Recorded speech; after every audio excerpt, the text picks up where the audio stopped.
To call the Diversity Committee meeting to order. Good afternoon, everyone. Afternoon.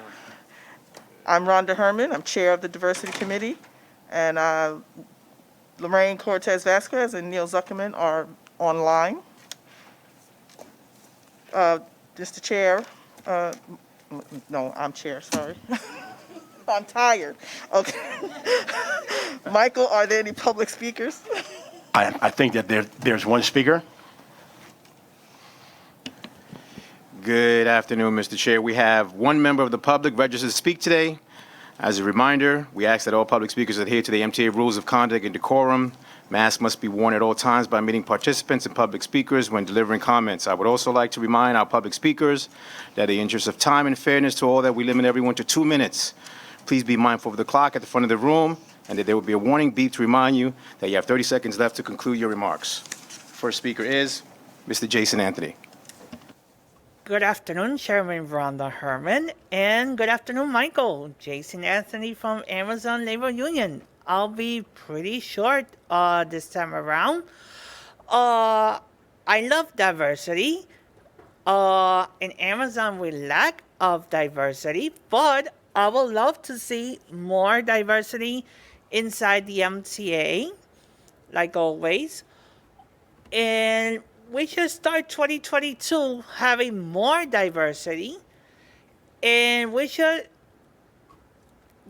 start 2022 like having an incentive to those people that because of COVID-19 they don't have work, or those people that want to start a new year, fresh start. Let's bring them to the MTA. Fresh start, new year. Let's start fresh. And let's be more diverse, especially women. Let's have more women inside the MTA, especially in the MTA board. Because we need more women inside the MTA board. So with that said, I'll see you guys on Wednesday virtually from Amazon. And happy holidays!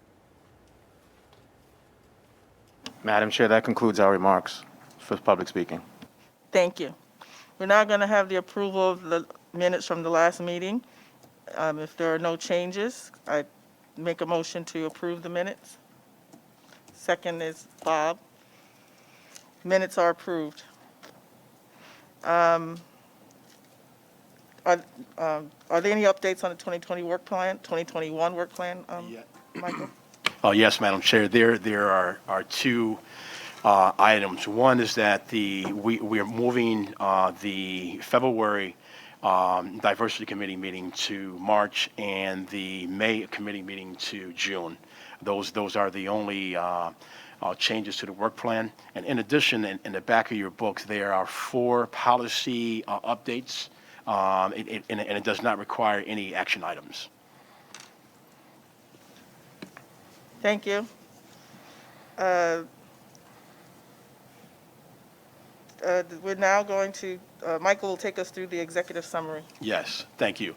The first item that we are going to discuss are the business and diversity initiatives. Z? Yes, good afternoon. During the period of July 2021 through October 2021, DDCR outreach efforts attracted 362 firms. As a result of our outreach efforts during the reporting period, 20 certified firms received a total of $36,570,577 in awards, and 47 certified firms received $22,137,225 in payments. That's our highlight for the Business and Diversity Initiatives Unit. Great, thank you. And now, can you give a brief update on the DBE certification efforts? Sure. Our DBE certification activity report as of September 2021, there were 476 new applications received and 313 firms certified from 2017 to 2021, totaling to date 786 certified firms. Great, great. And George, can you also just give us a quick update on the DBE outreach certification workshops? Outreach certification workshops are taking place every month, and we have an average about 20 to 25 firms inviting over 50 firms who are confirmed. But our last workshop was very successful with 20 firms in attendance. Great, thank you. I'm going to turn it over to Dr. Rosalind Green to give the 2021 EEO activities. Thank you, Mike.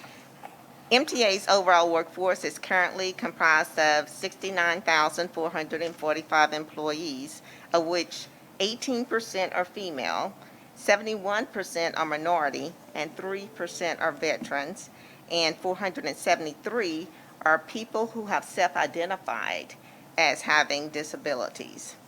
Now, similar to the local and national trends, our overall workforce has decreased. To examine the reduction in headcount following employee movements resulting from our transformation, we've included 3 slides focused on hires and the separations which occurred during this reporting period.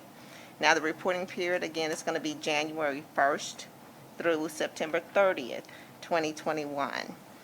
Those slides show a comparison of the hires and separations to indicate that females resigning and retiring are pretty much at a similar rate. So we have females coming in, but we also have females exiting, which is one of the reasons we have the continued 18%. A comparison of our overall resignations and retirements by month show resignations outpacing retirements in June and then again in September. Now, we went a little bit further because we wanted to know what exactly was going on. So we did a comparison of resignations by gender for each month.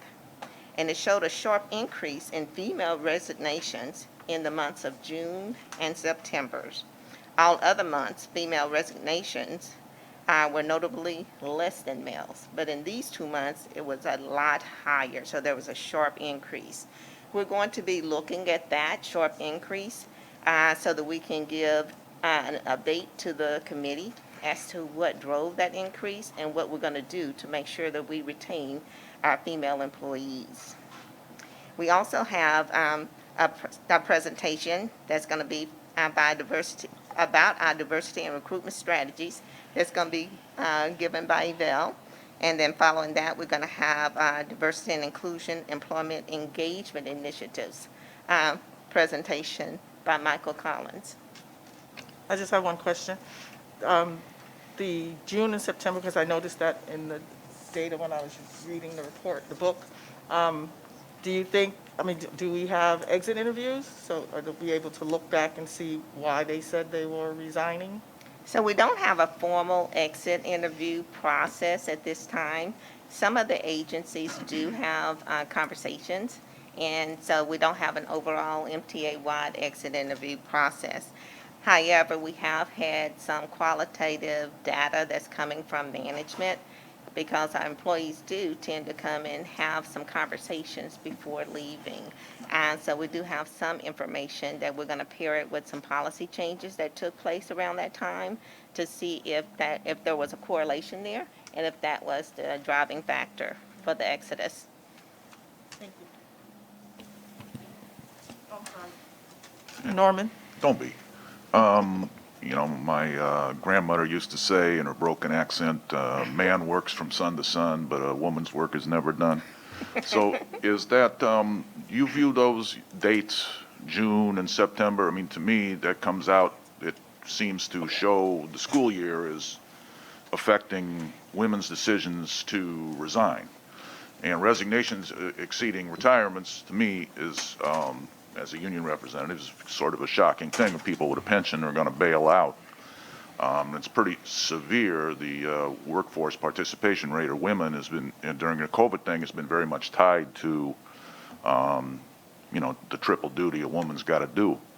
And but all our information on why and when people are leaving, though, it's strictly anecdotal at this point, since you don't do any exit interviews. Is there any other system to sort of pry into what's going on in people's brains to make these decisions? Yes, so what we look to see is because of the shortness of that increase, you see there was about 372, I do have the numbers here, in the month of, no, 307, I'm sorry, in the month of June alone, and with the women making up about 28%. And then there was in the month of September, 679 for that month alone, with women being over 50%. Now, with women representation is 18% of the overall workforce, that throws weird flags up for us. So one of the things we do know is that there were some policies that were going on at that time. There was a return to work policy. We know that there were some concerns about children going back to school. But before we say that that is the root cause, or that was the correlation, or that was the reason, we want to go back and look a little further and dig a little deeper to make sure that we can find out what exactly drove that exodus for women in the workplace. Thank you. You're welcome. And we're going to hear from Yvelle next.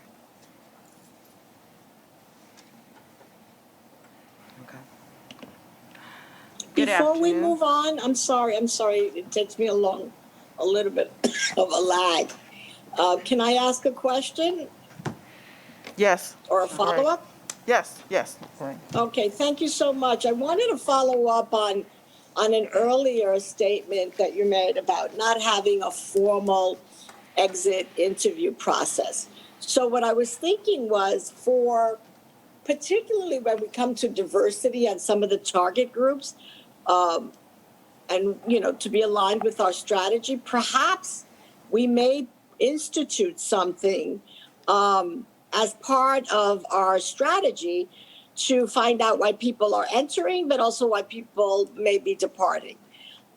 So I would strongly recommend that we consider that. Absolutely. We'll be talking with the people group and seeing if we can coordinate an approach to an exit interview process. Yes, Lorraine, thank you. I was going to mention that too.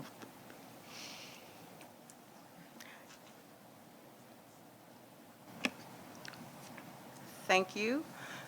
My name is Yvelle Stanford, and I'm the Deputy Chief of Organizational Design and Development within the People Department.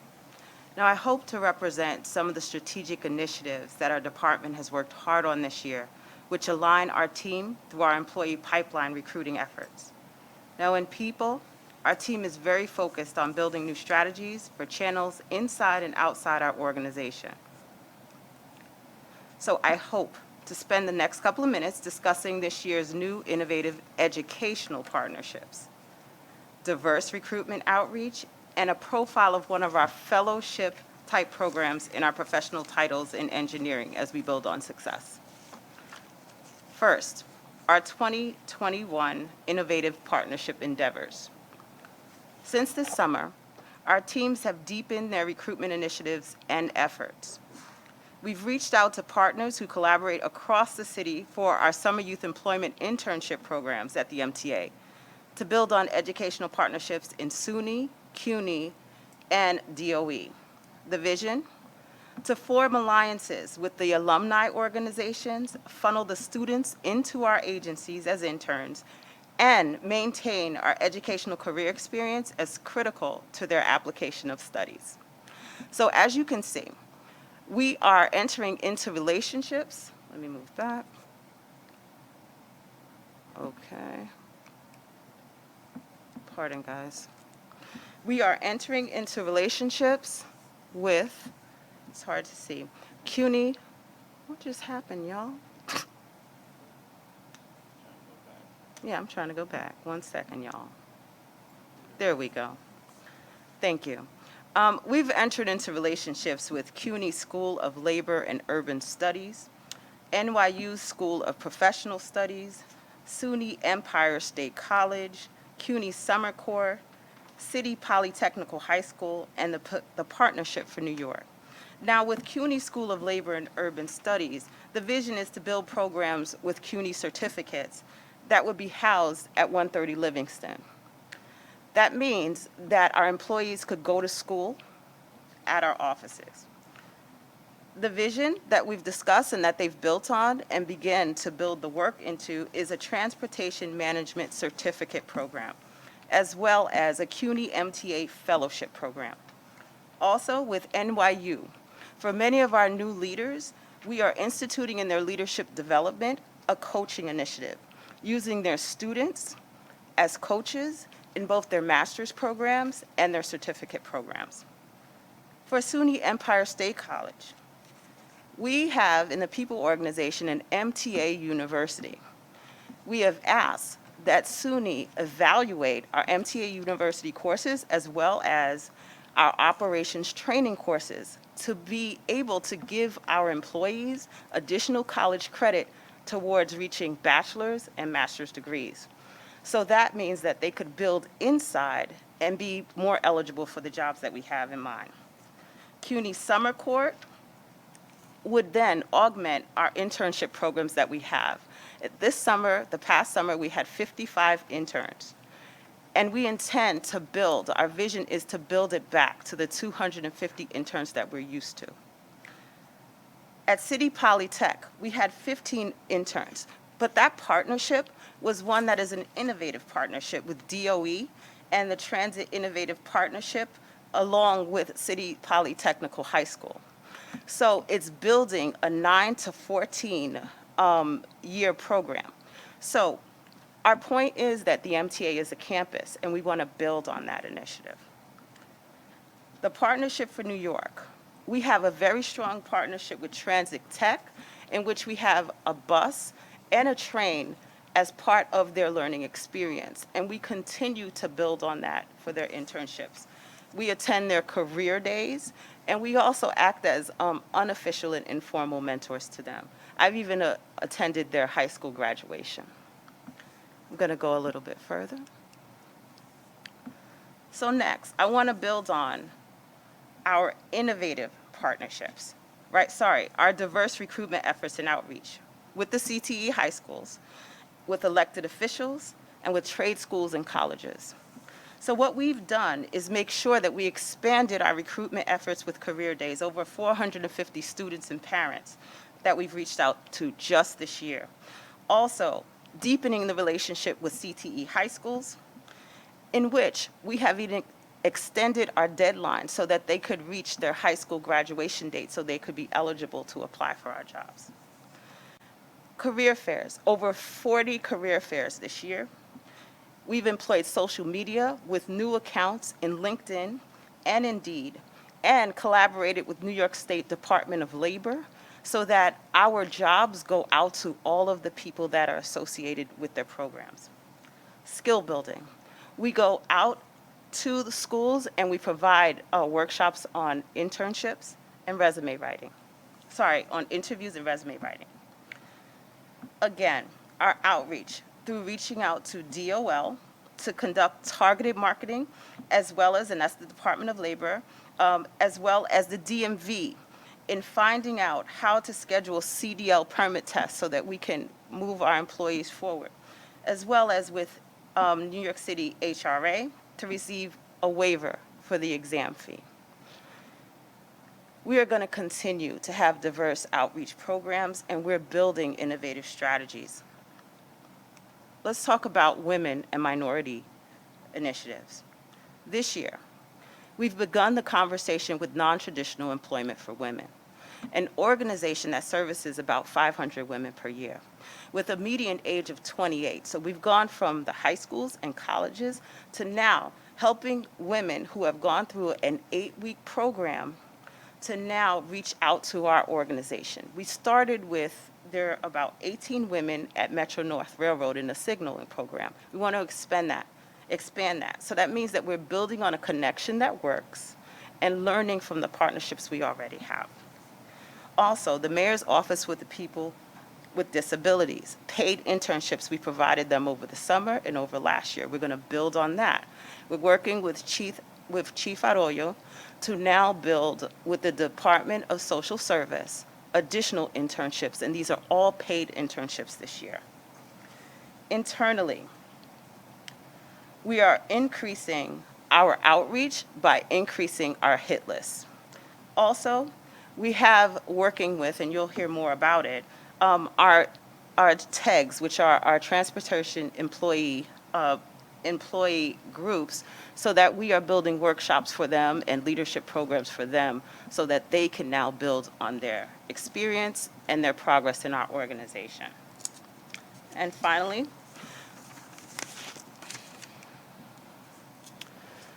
the partnerships for programs that work, that have a history of working in our organization. In number one, our associate engineer program. We've had in the past, Long Island Railroad had associate engineer program, and so did M&R, Metro North. What we've decided to do in the people group is now combine our efforts, and we're having an MTA engineer trainee program with all of those agencies and their representatives at the table. Our hope is to double the numbers that we brought in. Why? Because what this slide shows is that from 2012 to 2019, we have from 90% to 94% retention rate of the students that we bring in from college. They do an 18-month fellowship with us, and then they join our ranks officially. So we're learning from what we've done right. And finally, the apprenticeship program. So the associate engineer program is at the college level, and then we have the apprenticeship program, which is at the high school level, meaning they're coming straight out of high school. We have tried and true a framework that works, but we have to keep it funded, and we intend to have your support to do so. What we're showing in this next slide on the apprenticeship program is from 2000 to 2007, we went up to 80 apprentices. And I'm going to tell you that over 90% of these young people stay. They go into helper titles when they get here, and then they go for the exams to stay in on our ranks. So we have 18 apprentices in 2021, again, building on programs that work. Thank you. Thank you, Val. Now we're going to have Mike give us a quick overview on the TED group and the activities that they have been engaged in thus far this year. Thank you and good afternoon. I'd like to share a summary of the work of inclusion here at the MTA. Just as there's much to report on the activities and initiatives to attract talent, we've also done much to engage and retain talent. And in 2015, we established an integrated strategic approach to diversity and inclusion. Our objectives were to become an employer of choice and role model for D&I excellence in mass transportation. And as the largest mass transporter in North America, we have an opportunity to demonstrate how D&I best practices should look in this industry. Prior to 2015, we had more of a compliance orientation. When you ask people in the organization, what does diversity and inclusion mean? It was more of a conversation about compliance. And our overall strategy was to raise awareness first of what compliance was, what diversity and inclusion was, to change behavior, and then to integrate our strategic approach into how we do business. And so as you can see, in 2015, it was more of a compliance approach. Between 2015 and 2018, we conducted what we call awareness programming, and that was a communications effort that talked about how diversity means all people. And it was a very inclusive communication program. We also established leadership training and leadership workshops to show folks what inclusive behaviors look like and what inclusive leaders look like. And during that time, we also established employee groups. As Yvel just mentioned, and we'll talk a little bit about that in a minute, we established employee groups, and those groups are considered diversity best practices for organizations of our size and scale. And then in 2019 to 2021, we worked to get D&I into our DNA. And what that means is that all of our efforts were around communicating both inside the organization and outside the organization that we are a diversity excellence organization. We focused on recruitment and retention as well, and engaged with our recruitment group, our talent acquisitions group. Also with leadership development, we continue to do, again, inclusive skills workshops with our senior teams. And then we refined our activity around the employee groups. And as you can see, we have moved from compliance to inclusion. And so that was our approach, and it started largely in New York City Transit, which is the lion's share of the MTA. We also established a D&I external website, external facing website that highlights our theme, We Move to Include. It promotes fairness, inclusion, and equality. It also links to the MTA Career Center that outlines what our internships look like, our benefits, our training, and it highlights also the next generation of activity with Transit Tech High School, also mentioned by Vel earlier, and it outlines and lists our transportation employee groups. And so going forward, we are about the business of integrating this approach across all agencies. We plan to drive impact and excellence, and also identify new opportunities for inclusion at the railroads, bridges and tunnels, C&D, and others. And speaking of employee groups, which again is considered a diversity best practice, in 2017, we established 9 employee groups. The Black Employee Group, Empowering Women in Transit, the Abilities Group, Latinos and Friends, Transport Asian, Pride Express, All Generational Group, a Multicultural Group, and also a Veterans Employee Resource Group. And so we have, each one of these groups has an executive sponsor, which is designed to ensure a direct connection to the business of transportation. So these groups are not just designed to have activities, they are designed to improve business practices. And our initiatives are designed to support recruitment and marketing, process improvement, and engagement. And collectively, the 9 groups, along with their executive sponsors, create what we refer to as the Transportation Diversity Advisory Council. And we have quarterly meetings to provide updates and get new direction. I'd like to highlight a few of the recent activities that the employee groups have been engaged in. During Hispanic Heritage Month, between September 15th and October 15th, our Latino and Friends group held an event with the Chief Accessibility Officer, talking about his experience, talking about what's important, and answering questions. There were a total of 63 attendees for that. Latino and Friends again collaborated with other tags during Native American Heritage Month, and they invited a motivational speaker, Milton Hunt, and he encouraged employees to reach their full potential. There was also a lunch and learn that was held by Empowering Women in Transit, and our People Department colleagues, more specifically Avel, led a Negotiating for Success webinar to provide communication tools for employees to identify their goals and advocacy using a framework of cooperation. And over 190 employees participated in that event. And a Veterans Day Memorial celebration was held and live streamed at the Korean War Memorial in Battery Park. We have also completed recently another successful toy and coat drive led by our All Generational tag, and we have the 2nd annual MTA Got Talent show led by our Pride Express group coming up this Thursday at 12:30.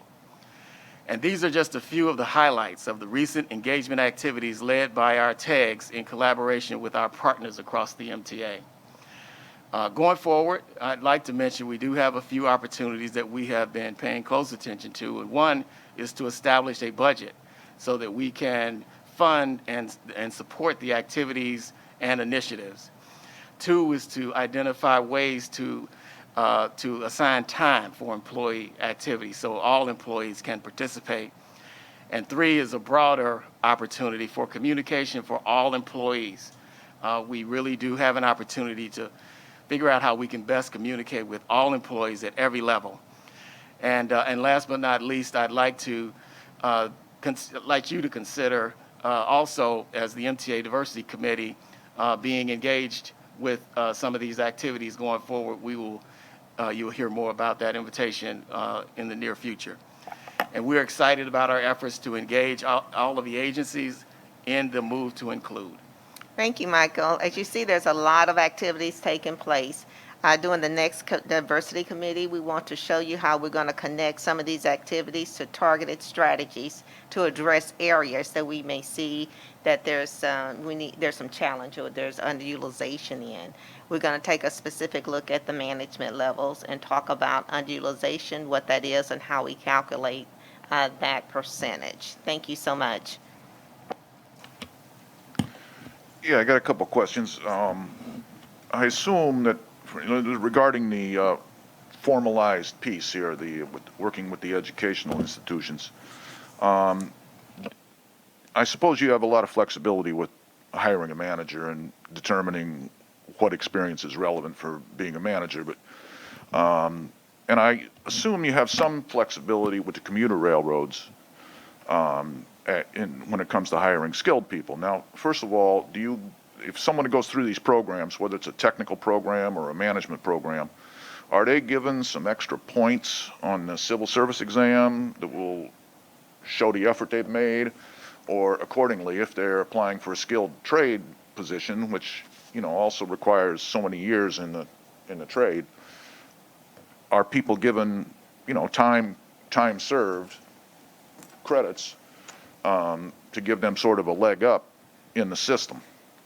So as we go forward with targeted strategies, we will be looking at how we will use these programs to speak to experience or certifications or credit when we are promoting within. Do you know if they have the civil service? I'm going to let Lady Bell talk about the points for civil service. I know that is not at our discretion to add civil service points. That's something that, that's with DCAS. As far as time served and life credits, that's exactly what we're talking with SUNY about, is giving us up to 32 credits for time served. So we're working hard on that and having that evaluated. They have to look at what you're doing here. Now, what we do have discretion over is our job descriptions. So what's in that management job description? What is the minimum qualification, and how do we bridge that gap with what we have offered our employees internally, and how can they get to that next level? And as we go through targeted recruitment strategies, and we will be talking about how do we bridge that gap? Where do we have hurdles? Where do we have brick walls, if there's such a thing here? And how do we move people internally from where they are right now to that next level? And we will be bringing you some of those targeted strategies as we come up with them. Well, first of all, strike while the iron's hot. Now would be a good time, you would think, with the demand for labor. I don't mean just labor, for workers on all levels being very high, and exodus being very high as well. Now's a great time to make some progress. But regarding the civil service piece, I believe there's movement among the people that actually control this stuff to not revise the civil service rules, but to give the transit or the MTA greater authority as to what so have you stuck your opinions into this process? And you know what I'm referring to? I do. All right. So we have not as of yet, but we will look into that and bring that back to the committee to see what flexibility we have and how we can move that. Yes, Bob. So He knows way more about no, civil and service. you have in Lizette Camillo, who is here, Absolutely. the ultimate expert in this, and she just was I don't know 7 years at DCAS. So it seems to me the idea of converting these educational certificates into some civil service value is really extraordinarily important. And I think you have the expert here to work with you on doing that. So I with Norman, think it's a terrific way to go. Thank you for that, and we will definitely be looking into that. I can't see the Neil or Lorraine. Do you have any questions? Okay.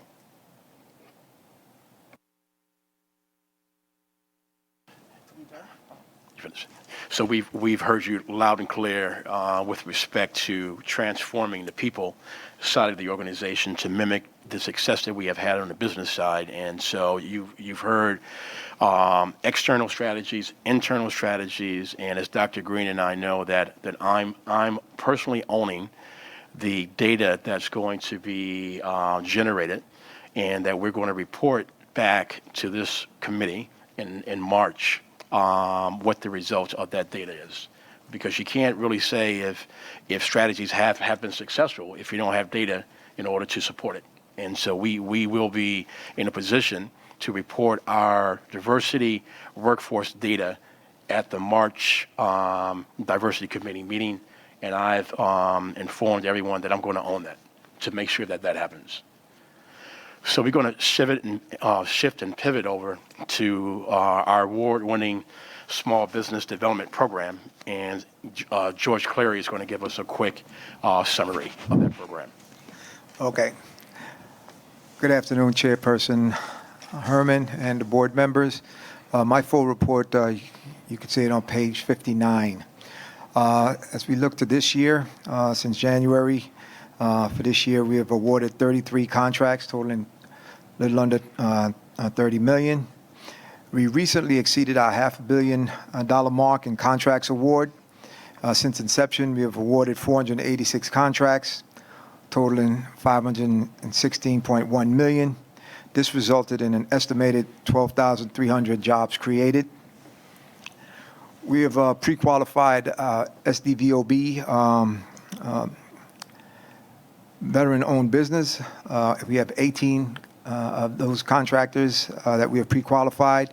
They have been awarded 4 contracts totaling $1.7 million. Our loan program, since the inception, we have awarded we have issued 134 loans that have been approved, totaling $118.6 million. And our surety bond assistant program, we have assisted 38 firms in our Tier 2 and federal program, which yielded $485 million in surety bond to our contractors that are in the program. And with our award-winning training class program, we have had over 950 firms that have participated in our training program since its inception. Our program is exceeding its expectation, exceeding our goals, and we're trending upwards. And that concludes my executive summary. And thank you, George. And let me just add and comment on that briefly, that this program has been so successful. Not only was it reauthorized by former Governor Andrew Cuomo for the next 10 years as a New York state law, but the city of New York has mimicked this program, and they have unveiled a pilot program at the New York City Department of Design and Construction. In addition, DASNY has also mimicked this program, and so this program has legs and is influencing the whole entire industry. And so it is a great ability for us to empower our minority women-owned contractors who under ordinary circumstances would only have the opportunity to work here as subcontractors, but now having the ability to work for North America's largest transportation network on prime construction contracts up to $3 million is a game changer, and it allows them to be in control of their own destiny. And so I just want to commend George and the team for executing this great program. Next, we're going to hear from Ray Burke on MWDB contract compliance report. Good afternoon. During the first 2 quarters of the state fiscal year, our MWBE is slightly below the goal of 30%. We're currently at 27%. During that same period, our SDVOB goal is currently at the 6% goal. For the fiscal year, our federal fiscal year, full federal fiscal year, the DBE is exceeding the 20% goal at 25%. And so on the SDVOB, we're achieving the goal? Correct. The contract compliance unit is currently monitoring over 1,000 contracts, actually at 1,049. During the first 3 quarters of the current year, we've done over 500 site visits, averaging about 57 per month. During the same period of the first half of 2021, we've closed over 100 contracts, actually at 110, averaging about 12 per month. The overall status of compliance is the MWBE goals. MWBE is not meeting the goal. Let me move a little ahead here. Okay. All right. Moving along to capital projects. First, for the current fiscal year, or the complete fiscal federal year, the DBE is exceeding the goal. We're currently at 23%. For the state goal, the first 2 quarters, we are exceeding the MBE goal. We are currently at 22%. 2 quarters of the state period. On the WBE side, we are slightly below at 14%. The goal is 15%. And for the same time frame, SDVOB, we're below the goal. The goal is 6%. We're currently at 1%. Overall, WBE and SDVOB, we are not meeting the goal.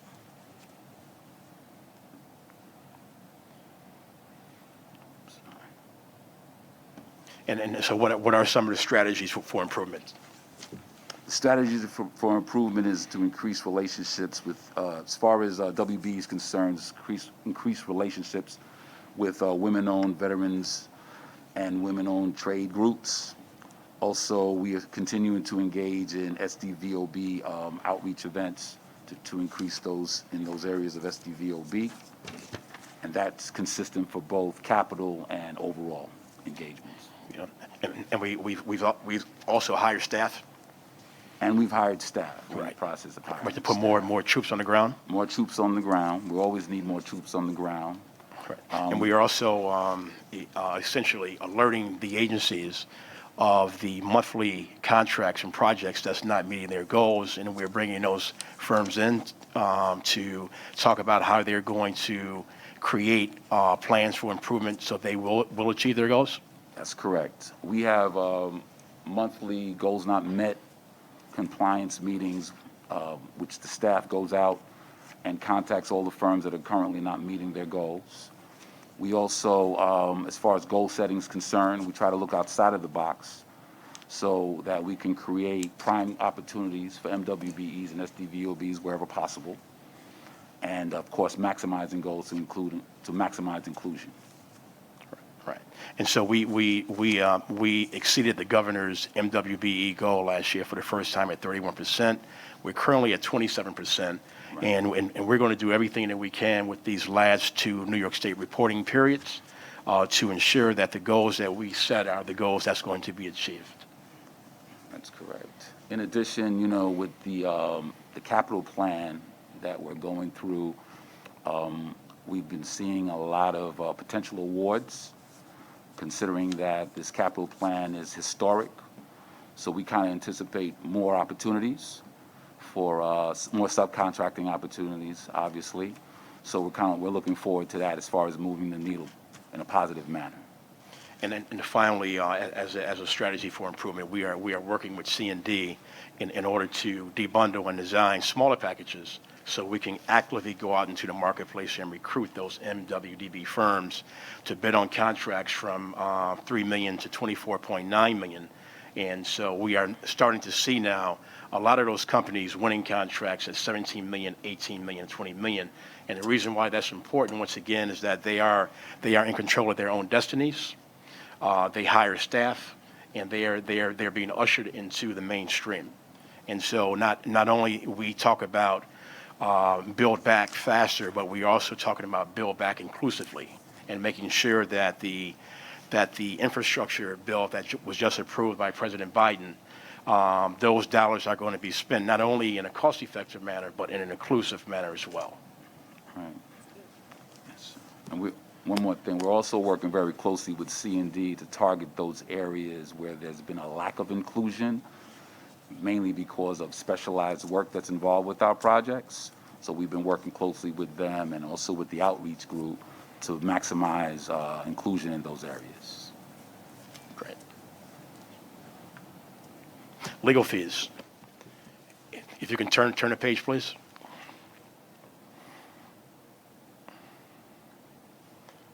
Back one, yes. And so we've been monitoring this, and although that there's a 30% MWBE goal on all of our procurements across the board, about 5 years ago, former Vice Chairman Freddie Ferreira asked me to look at this.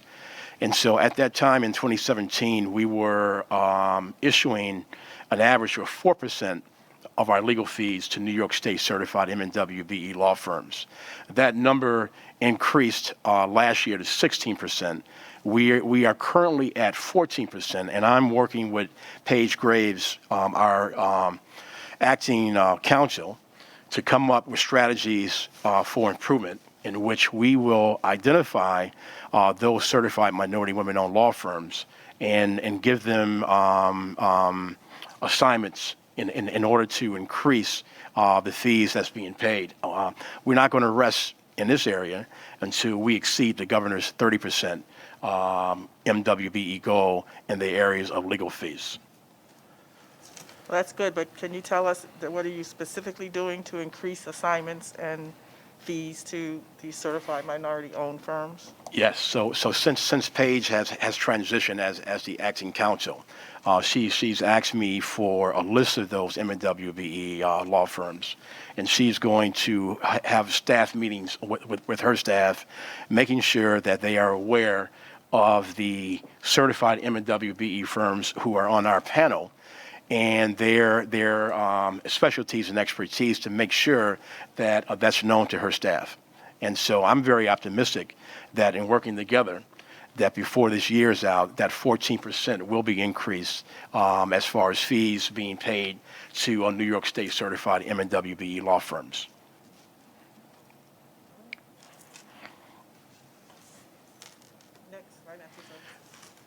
Next financial services. Next page, please.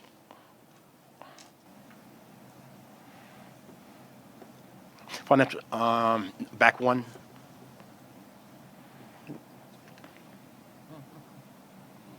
That's real forward.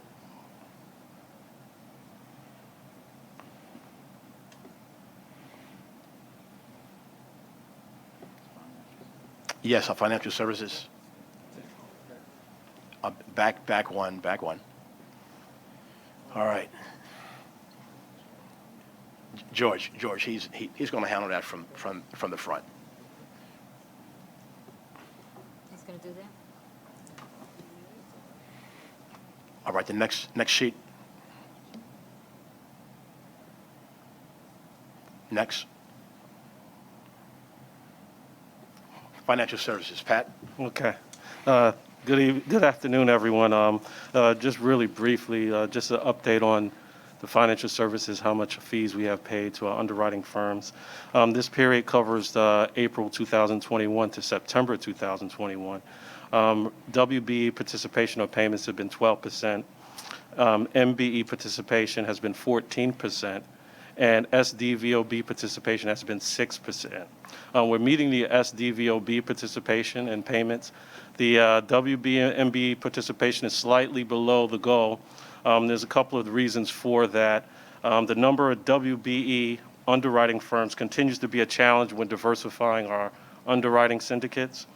And also the types and sizes of transactions at the beginning of the state fiscal year have been a challenge to the year-to-date goals. But there's an upside. Payments during July and September 2021, we had MBE participation in payments of 15%, and WB participation of 13%, SDVOB static at 6%, and those help the overall goal numbers. And just recently, as Pat McCoy reported in the Finance Committee, we just did a transaction that closed this December, and that's going to add to the goal because The recent transaction completed, the compensation was set at MBE participation was 15%, WBE participation was at 15%, and SDVOB participation was at 6%. So those numbers are going to help propel us closer to the overall goal. So we are very optimistic that by the time this fiscal year ends, as of March of 2022, that we will achieve and exceed our MW and SDVOB totals in the area of investment banking services, correct? Exactly. We're working hard to do that. Great, thank you. Next page, please. Next.